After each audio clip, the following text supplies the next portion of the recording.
Cook with Comali season 5 நிகழ்ச்சியை விட்டு இப்போ மணிமேகலை அவர்கள் விலகினதை பத்தி பிரியங்கா அவர்கள் முதல் முறையா ரொம்பவே கோவமா சில முக்கியமான விஷயங்களை சொல்லியிருக்காங்க. அதை பத்தி தான் நாம இப்ப இந்த வீடியோல தெளிவா பார்க்கலாம். விஜய் டிவில கிட்டத்தட்ட 5 வருஷமா வெற்றிகரமா ஒளிபரப்பாயிட்டு வர நிகழ்ச்சி தான் குக் வித் கோமாளி. ஆனா இந்த சீசன் 5 பல பிரச்சனைகளுக்கு அப்புறமா தான் ஜட்ஜஸ மாத்தி ஸ்டார்ட் பண்ணாங்க.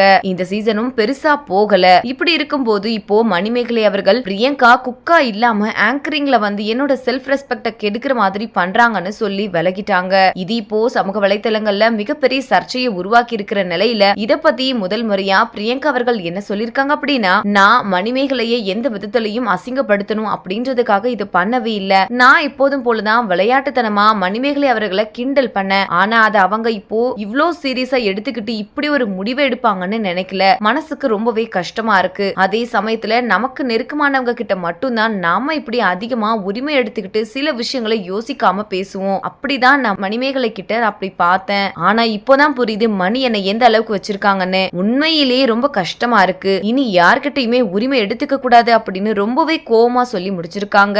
இந்த விடைவை பார்த்துட்டு இருக்கிற நீங்க பிரியங்கா சொல்லி இருக்கிற இந்த விஷயத்த பத்தி நீங்க என்ன நினைக்கிறீங்க அப்படின்னு உங்களோட கருத்துக்களை கீழே உள்ள கமெண்ட் செக்ஷன்ல ஷேர் பண்ணுங்க. மேலும் இது போன்ற பல முக்கியமான செய்திகளை தெரிஞ்சுக்க நம்ம சேனலை மறக்காம சப்ஸ்கிரைப் பண்ணிக்கோங்க.